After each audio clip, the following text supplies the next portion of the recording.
Hoje a gente estreia o nosso quadro de economia Renda Mais com Bruno Musa, economista e sócio da Aquavero. Tudo bem, Bruno? Boa noite, seja muito bem-vindo, como vai? Boa noite, Roberta. Ótimo, obrigado pelo convite. Viu? Um prazer estar aqui com vocês. Vamos começar então o nosso bate-papo aqui falando sobre um assunto que está em alta. Muita gente hoje ainda busca carro por assinatura. O quanto é vantajoso alugar e quando se deve comprar um carro, Bruno?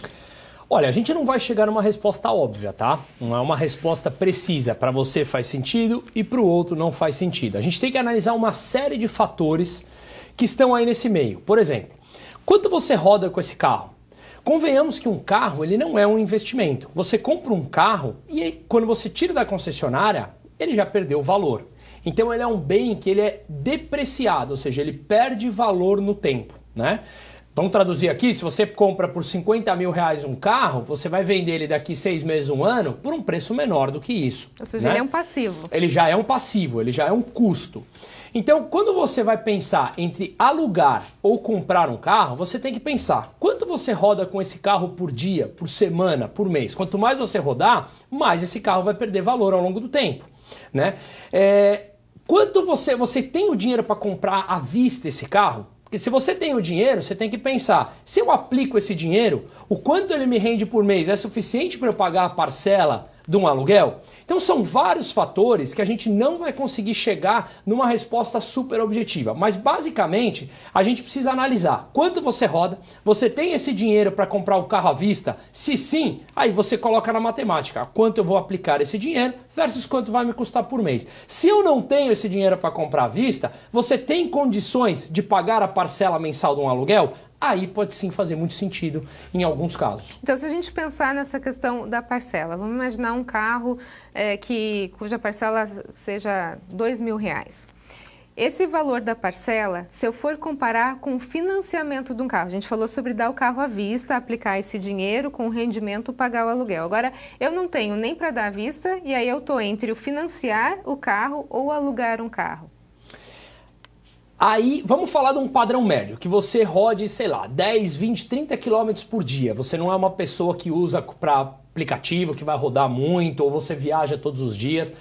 Nesse exemplo que você falou, muitos casos hoje em dia já tem valido a pena alugar. Porque quando você aluga o carro, já vem embutido o custo de manutenção. Você simplesmente, o carro quebra, você pode deixar lá na locadora e trocar por um outro.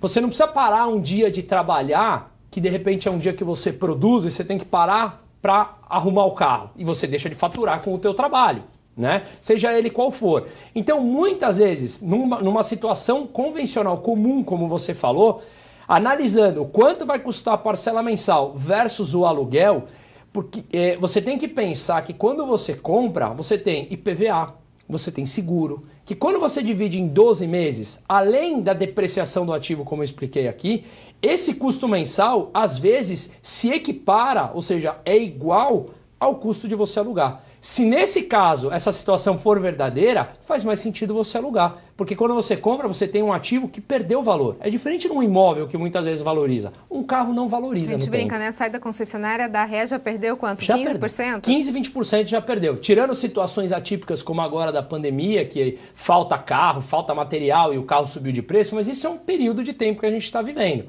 Em situações normais, como você falou, tirou 15, 20% já perdeu. Então é uma opção interessante para se pensar no aluguel do carro. É uma opção a se analisar e muitas vezes já está fazendo sentido sim. Tem que analisar esses fatores todos, né, que eu falei, mas muitas vezes, nessa situação bem comum, como você falou, faz sentido até alugar.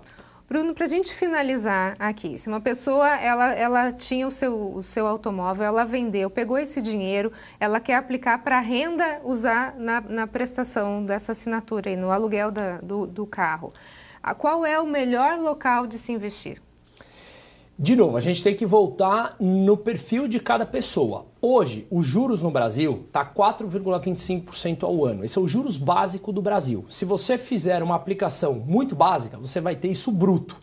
Dificilmente um dinheiro de uma venda de um carro vai ser suficiente para pagar a parcela dele financiado, tá? E os juros baixos no Brasil, que eu me refiro, é algo bom. Não existe país no mundo que cresça com juros altos. Mas isso traz algumas consequências. Por exemplo, investir se tornou um processo de longo prazo, como é nos países desenvolvidos há muito tempo.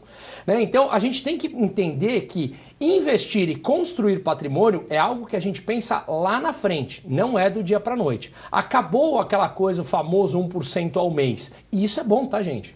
Depois a gente pode até falar num outro capítulo por que isso era muito ruim para a economia. Mas o ponto é que se você deixa esse dinheiro investido de um carro convencional, você não vai conseguir o rendimento para pagar uma prestação de um novo carro. Então, de novo, construir patrimônio tem que se pensar a longo prazo, não é do dia para a noite. Ok. Bruno Musa, muito obrigada pelas suas informações e a gente se vê na próxima terça-feira. Toda terça-feira o Bruno vai estar com a gente dando dicas de economia. Muito obrigada, Bruno. Obrigado a vocês e uma ótima noite. Renda Mais. Oferecimento Aquavero. Daqui a pouco, às 7h30, o Santos recebe na Vila Belmiro o Atlético Paranaense. A partida abre a 10ª rodada do Campeonato Brasileiro.